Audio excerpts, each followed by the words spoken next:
네, 오늘 저희가 함께 깊이 들여다볼 자료는 신과 나누는 우정 발췌본입니다. 네? 이걸 통해서 아주 뭐랄까 근본적인 질문들을 좀 탐구해 볼까 하는데요.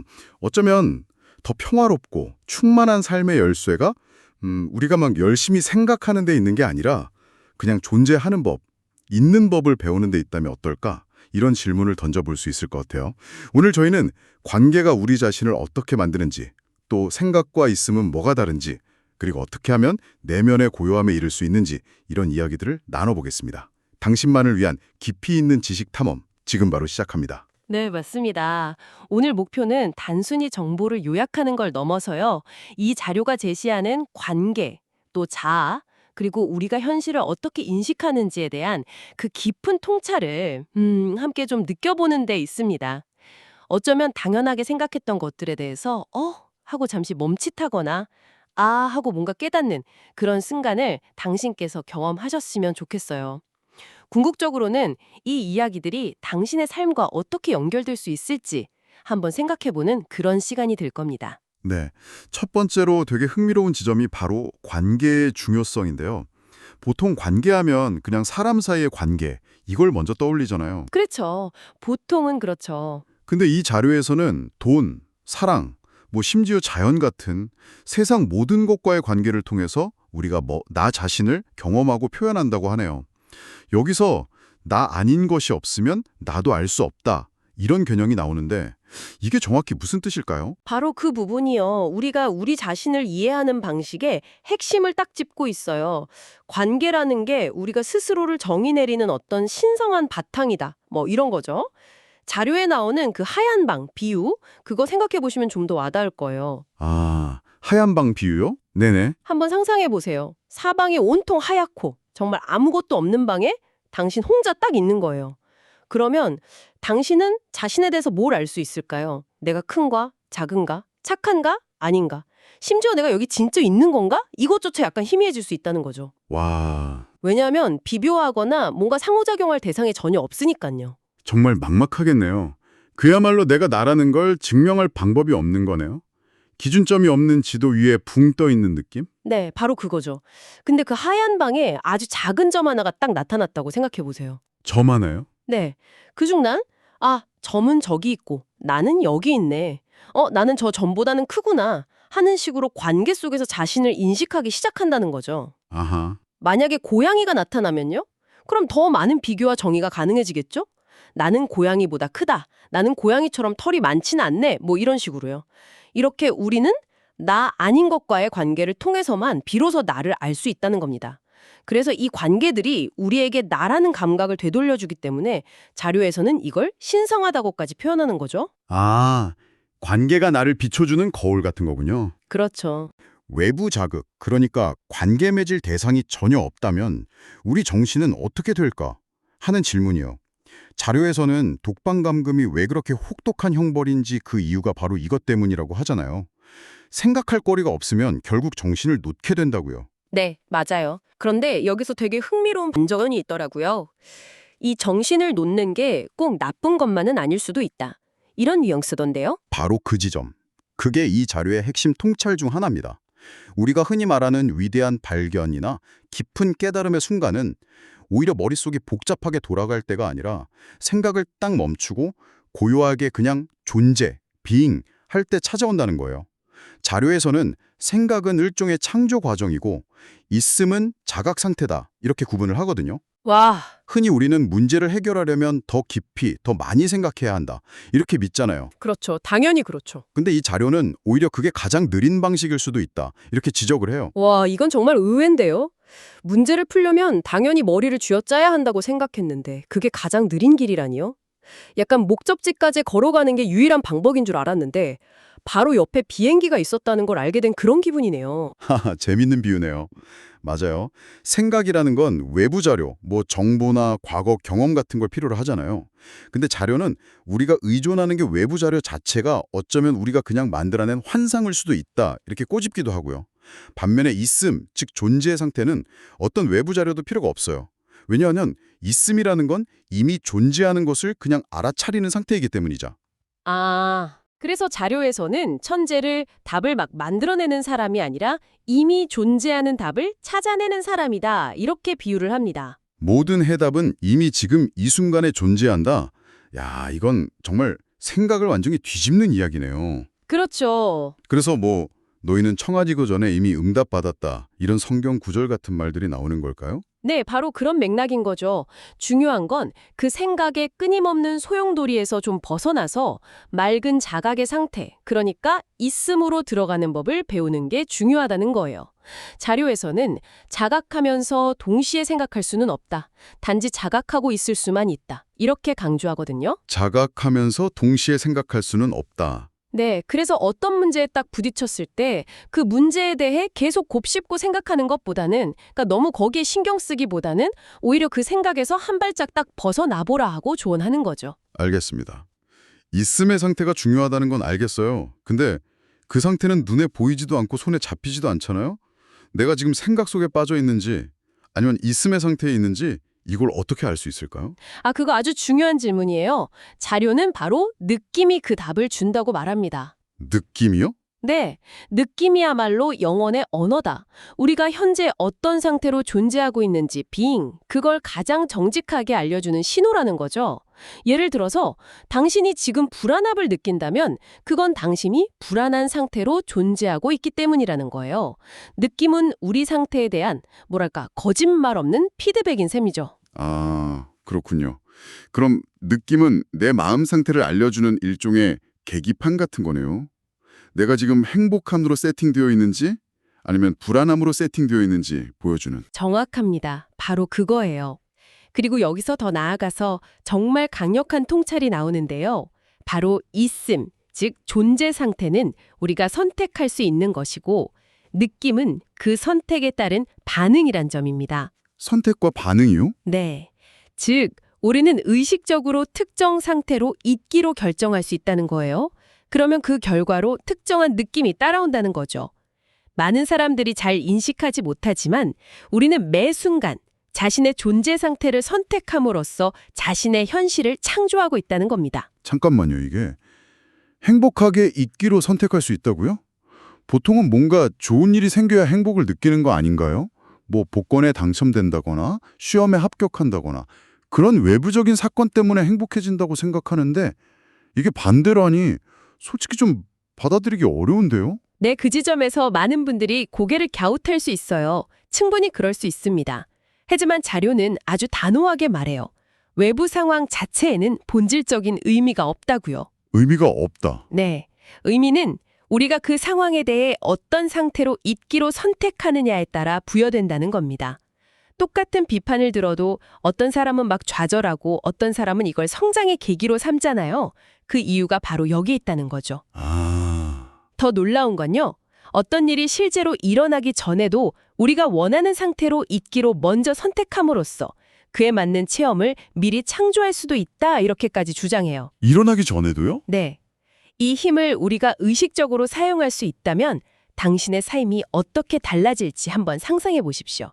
이게 바로 현실 창조의 비밀이다 라고 자료는 이야기하는 겁니다. 와, 어떤 일이 일어나기도 전에 내 상택을 선택해서 경험을 만들어낼 수 있다. 이건 정말 삶의 주도권을 완전히 되찾아오는 이야기네요. 그렇죠. 하지만 여전히 궁금한 점이 남아요. 생각의 소용돌이 속에서는 이 있음의 상태를 완전히 자각하기 어렵다고 하셨잖아요. 네, 맞아요. 그럼 도대체 어떻게 해야 생각을 좀 잠재우고 그 고요한 있음의 상태로 들어갈 수 있을까요? 뭔가 구체적인 방법이 필요할 것 같은데요. 물론입니다. 자료는 이 부분에서 아주 실질적인 몇 가지 길을 안내해 줍니다. 크게 보면 몇 가지 경향으로 좀 묶어볼 수 있을 것 같은데요. 첫 번째는 그냥 단순히 고요히 머무는 방식이에요. 억지로 생각을 멈추려고 막 애쓰기보다는 그냥 그 고요함 자체와 함께 있으려고 노력하는 거죠. 그냥 조용히 있는다. 근데 말이 쉽지 막상 해보면 머릿속이 더 시끄러워지던데요, 저는. 그렇죠. 대부분 그렇죠. 그래서 다른 접근법들도 제시가 됩니다. 어떤 방법들은 부드러운 집중을 활용해요. 예를 들어서 촛불 하나를 딱 정해서 그 불꽃을 그냥 가만히 응시하는 거예요. 촛불 응시요? 네. 이때 촛농이 왜 흐르지? 라거나 불꽃 색깔이 어떻네? 이렇게 분석하는 게 아니고요. 그냥 그 불꽃의 존재와 나의 존재가 함께 있도록 하는 거죠. 그냥 바라보는 거예요. 또 다른 방법은 자신의 호흡 소리, 특히 들이쉬는 숨소리에 가만히 귀를 기울이는 겁니다. 호흡 소리. 네, 영감이라는 단어가 숨을 들이쉬다, 인스파이어와 어원이 같다는 점이 또 흥미롭죠.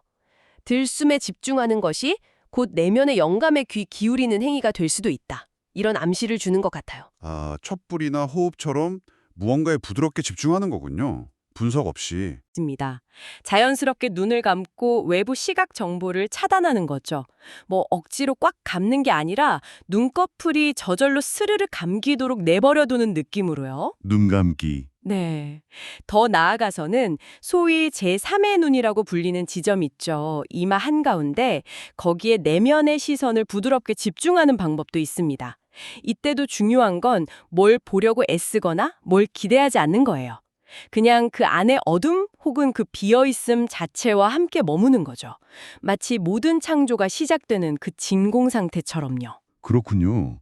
근데 앞서 말했듯이 막상 명상하려고 조용히 앉으면 평소에는 생각도 안 나던 온갖 잡념들이 막 폭포수처럼 쏟아지잖아요. 그러다 보면 아, 또 딴 생각하네. 언제쯤 조용해질까 하면서 짜증만 나고 더 힘들어지던데요. 이럴 땐 어떻게 해야 할까요? 그게 바로 많은 사람들이 명상이나 마음 고요히 하기를 시도하다가 딱 좌절하는 지점이죠. 공감합니다. 여기서 자료의 조언은 아주 명료합니다. 떠오르는 생각, 들리는 소리, 느껴지는 감각들, 이것들을 나쁜 것으로 판단하지 말라는 거예요. 판단하지 마라. 네, 그리고 그것 때문에 난 실패했어 하고 좌절하지도 말라는 겁니다. 대신에 그냥 알아차리라고 말해요. 이런 생각이 지나가는구나, 저런 소리가 들리는구나 하고요. 마치 길에서 지나가는 행렬을 그냥 쳐다보듯이 그 생각이나 느낌에 머물거나 그걸 붙잡지 않고 그냥 흘러가도록 내버려 두는 연습이 필요하다는 거죠. 흘려보내기 연습. 네, 불평하거나 저항한다고 해서 고요함에 이르는 게 아니라는 거예요.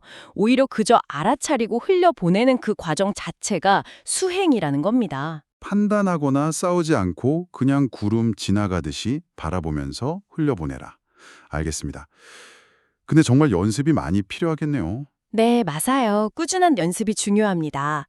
그리고 이 과정을 통해서 때로는 푸른 불꽃이나 춤추는 빛 같은 말로 설명하기 어려운 어떤 내면의 빛이나 에너지를 경험할 수도 있다라고 자료는 덧붙여요.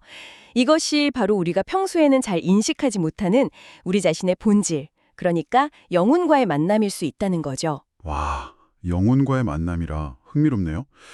그럼 내면에서 이런 깊은 고요함과 충만함, 혹은 자료에서 말하는 하나됨을 경험하게 되면 다른 사람들과의 관계는 어떻게 달라질까요?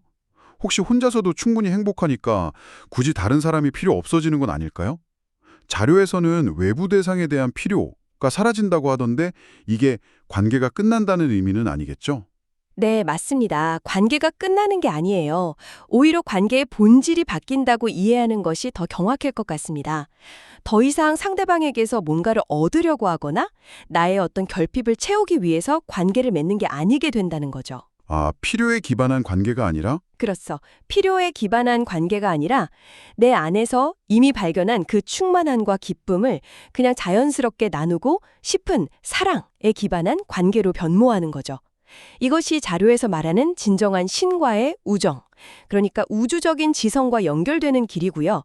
그 네 번째 단계는 신을 껴안는 것, 다시 말해서 자기 자신과 세상 모든 것, 모든 존재를 있는 그대로 껴안는 것이다. 이렇게 설명합니다. 세상 모든 것을 깨어나라. 말은 정말 아름다운데요. 현실에서는 정말 나를 힘들게 하는 사람이나 도저히 받아들이기 힘든 상황도 있잖아요. 그런 것까지 다 사랑으로 껴안으라는 건가요? 솔직히 그건 좀 너무 이상적으로 들리는데요. 네, 그 부분에 대해서 자료는 아주 중요한 원칙 하나를 제시합니다. 바로 당신이 저항하는 것은 지속된다는 것입니다. 저항하는 것은 지속된다. 네, 무언가를 억지로 막 밀어내거나 없애려고 저항하면 할수록 그것은 오히려 더 끈질기게 우리 삶에 영향을 미친다는 의미죠. 그렇다고 해서 확대나 부당함을 무조건 참고 받아들이라는 뜻은 절대 아니에요. 그건 오해하면 안 됩니다. 다만 근본적인 치유와 문제 해결의 열쇠는 결국 미움이나 저항이 아니라 사랑, 자기 자신에 대한 사랑, 그리고 궁극적으로는 타인과 상황에 대한 어떤 이해와 연민에 기반한 사랑에서 온다는 깊은 통찰을 전하는 겁니다. 이런 지혜, 그러니까 삶에 적용된 지식을 얻는 과정 자체가 바로 신과의 우정을 쌓아가는 과정이다, 이렇게 보는 거죠. 저항하는 것은 오히려 지속된다. 그리고 해결책은 결국 사랑이다. 곱씹어볼수록 정말 깊은 메시지네요. 이런 통찰들이 실제 삶에서 어떻게 나타날 수 있는지 보여주는 좋은 예시가 자료 후반부에 나오는 제이 잭슨이라는 인물 이야기인 것 같아요. 네. 제이 잭슨 이야기. 그의 만남, 또 격려, 그리고 예기치 못한 죽음까지 앞서 나눈 이야기들을 아주 생생하게 담고 있더라고요. 특히 삶은 자신의 안전지대, 컴포트 존이 끝나는 데서 시작된다는 그의 말이 아주 기억에 남습니다. 딱 가져와 주죠. 제이는 단순히 그냥 친절한 사람, 이걸 넘어서서 다른 사람 안에 있는 잠재된 가능성을 꿰뚫어보고 그걸 현실로 끌어내도록 격려하는, 뭐랄까 일종의 선각자 같은 인물로 묘사돼요. 그는 주인공이 어떤 사회적인 가면이나 자기 스스로 만든 제한적인 믿음에서 벗어나서 본래의 자신, 즉 진정한 있음의 상태에 더 가까이 다가가도록 도왔죠. 불가능은 없다는 그의 말처럼요. 맞아요. 제이는 주인공 스스로도 몰랐던 재능을 발견하게 해주고 또 어려운 상황 속에서도 성장을 이끌어냈죠. 정말 인상적인 인물이었어요. 그리고 그의 갑작스러운 죽음은 주인공에게 삶과 죽음, 또 존재의 의미에 대한 아주 근본적인 질문을 던지게 만들죠. 왜 그렇게 좋은 사람이 갑자기 세상을 떠나야 했는가와 같은 그런 고통스러운 질문은 결국 영혼의 여정이나 보이지 않는 세계에 대한 더 깊은 탐구로 이어지게 되고요. 이 슬픔과 상실의 경험 자체가 또 다른 차원의 성장과 깨달음의 계기가 되는 그런 역설적인 과정을 보여줍니다. 네. 오늘 저희는 신과 나누는 우정 발췌본을 통해서 관계 속에서 나를 발견하는 법에서 시작해서 생각의 한계를 넘어선 있음의 상태, 또 그 상태에 이르는 구체적인 방법들, 그리고 마침내 모든 것을 사랑으로 껴안는 내면의 하나됨까지 참 깊은 이야기를 나눠봤습니다. 네, 그랬네요. 결국 핵심은 저항 대진의 수용과 사랑으로 나아가는 것, 그리고 생각 너머의 그 고요한 있음의 힘을 발견하는 것, 이게 아닐까 싶습니다. 자, 이 이야기들이 당신에게는 어떤 울림을 주나요? 자료는 그 제이 잭슨의 장례식 날 그가 물리적인 형태를 넘어서 목소리로 답을 주었다는 약간 신비로운 암시로 마무리가 되거든요. 맞아요. 그 마지막 부분이요. 네. 이게 우리에게 마지막으로 좀 흥미로운 질문을 던지는 것 같아요. 우리가 평소에 인지하는 소통과 연결의 방식, 그 너머의 또 다른 차원의 어떤 교감이나 해답이 존재할 수 있을까요? 만약 우리가 그 분주한 생각의 세계에서 잠시 벗어나서 고요한 있음의 상태로 더 깊이 들어갈 수 있다면 이미 우리 안과 주위에 존재하지만 우리가 미처 발견하지 못했던 어떤 지혜와 해답들을 새롭게 만나게 될까요? 이 질문을 한번 마음속에 품고 당신만의 더 깊은 탐구를 계속 이어가 보시길 바랍니다.